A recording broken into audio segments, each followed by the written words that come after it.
L'héritier au trône se montre de plus en plus affectueux avec les personnes qu'il rencontre. Il est cite plus à faire des câlins aux gens, comme le faisait sa mère Diana. Lors de ses visites, le prince William se permet désormais plus d'embrassades et de câlins avec les personnes qu'il rencontre.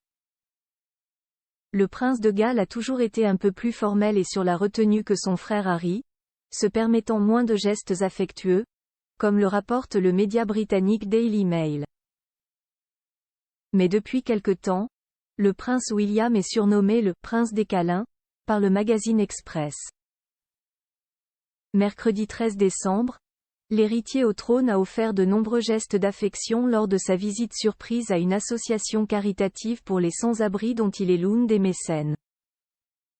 Sur les photographies publiées par le palais de Buckingham, on peut voir le prince de Galles serrer dans ses bras des membres du personnel de l'association ainsi que des sans-abri qui étaient présents.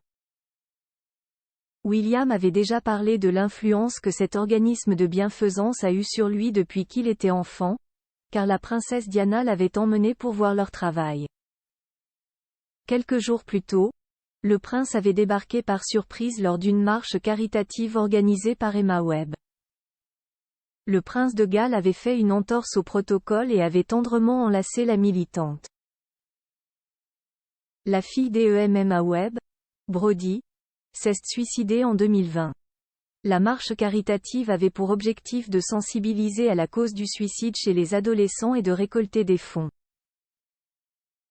Ces images d'accolade ne sont pas sans rappeler les nombreux câlins que faisait sa mère Diana aux personnes qu'elle rencontrait. Photo Charles III, Kate et William souriant. Il s'offre un bain de foule à quelques heures du couronnement. Quelque chose a changé en moi. En 2021, il avait même confié, dans le podcast To Talk, avoir souffert de dépression. Elle est survenue en 2017 lorsqu'il officiait comme pilote DH hélicoptère. Au cours d'une intervention, le prince a porté secours à un petit garçon, alors à peine plus âgé que son fils aîné, le prince George, qui a gardé de lourdes séquelles. Pour le podcast, le prince William avait confié son ressenti. Quelque chose a changé en moi. C'était comme si quelqu'un avait mis une clé dans une serrure et l'avait ouverte sans que je donne l'autorisation de le faire.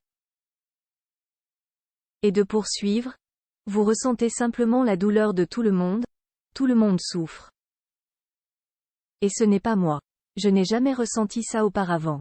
Article écrit en collaboration avec 6 médias.